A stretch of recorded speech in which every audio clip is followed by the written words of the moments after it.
বাংলাদেশকে শোষণ করে যাচ্ছে, শাসন করে যাচ্ছে আওয়ামী প্রেতাত্মাদের মধ্য দিয়ে। কারণ এটির সূচনা হয়েছিল শেখ মুজিবুর রহমানের হাত দিয়েই।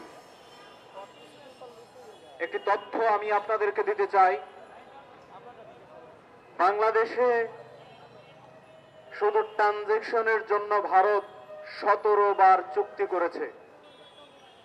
ভারতকে ট্রানজেকশনের চুক্তিতে স্বাক্ষর করেছে আওয়ামী লীগ সরকার 15 বার। প্রথম 72 সালে জলপথে ট্রানজেকশনের চুক্তি করেন শেখ মুজিবুর রহমান, যেটাকে বলা হয় মুজিব এবং ইন্দিরার চুক্তি। এরপরে ক্রমান্বয়ে যখনই আওয়ামী লীগ বাংলাদেশের ক্ষমতার মস্তদে বসেছে, বারংবার ভারতকে একক স্বার্থের ভিত্তিতে চুক্তি করে তাদেরকে সুবিধা দিয়েছে। বিগত 15 বছরে ভারত প্রায় 11টি চুক্তিতে হাসিনাকে স্বাক্ষর করিয়েছে ট্রানজেকশনের। তার প্রথম ধাপ শুরু হয়েছিল 2011 সালে।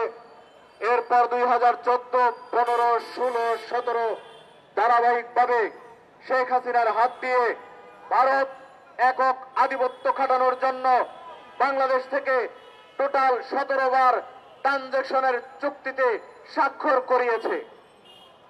আজকে ভারতীয় আগ্রাসনের পক্ষে আমাদের কথা বলতে হচ্ছে, প্রেস ক্লাবের সামনে দাঁড়িয়ে কথা বলতে হচ্ছে। দুঃখজনক হলেও সত্য, একটি স্বাধীন সার্বভৌমত্ব রাষ্ট্রে বসবাস করে পার্শ্ববর্তী একটি আগ্রাসী রাষ্ট্রের বিরুদ্ধে আমাদের কণ্ঠে আওয়াজ তুলতে হচ্ছে। বিগত সময়ে ভারত তাদের লেসপেন্সার হাসিনা সরকারকে দিয়ে তাদের ইচ্ছা মতো, তাদের মন মতো যখন যা ইচ্ছা হয়েছে প্রত্যেকটি চুক্তিতে স্বাক্ষর করিয়ে নিয়েছে।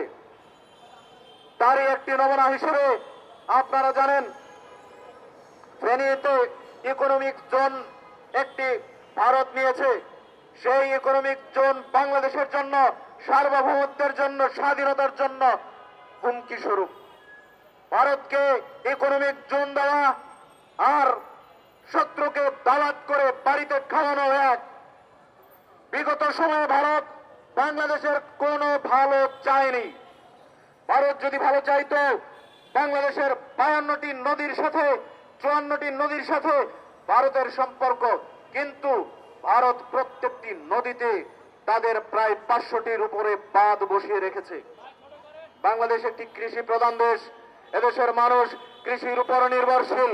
এদেশের মানুষ চাষাবাদ করে এই দেশের চাহিদা পূরণ করে, কিন্তু সেখানে ভারত হস্তক্ষেপ করে পানি যুদ্ধের মধ্য দিয়ে বাংলাদেশের মানুষকে পানি থেকে খরায় পরিণত করে বাংলাদেশে যেন উর্বর জমিতে ফসল না ফলে সেই কাজ করে এসেছিল বিগত 52 বছর।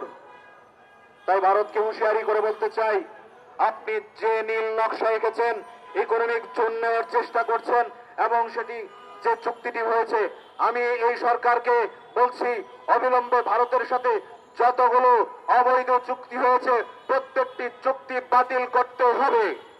না হয় বাংলাদেশের সর্বস্তরের জনগণকে সাথে নিয়ে আমরা কঠোর থেকে কঠোর আন্দোলনের মধ্য দিয়ে সকল চুক্তি বাতিল করতে বাধ্য করবে এই সরকারকে।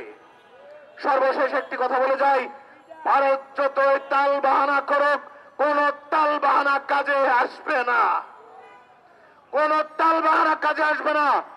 বিগত সময় ভারতের কোন তাল বাহানা এদেশের জনগণ মেনে নেয় নাই, সামনের দিনেও মেনে নেবে না, বর্তমানেও মানছে না। ভারত যত আগ্রাসন চালানোর চেষ্টা করুক, প্রত্যেকটি আগ্রাসন আমরা রুখে দেব, রুখে দেব, রুখে দেব।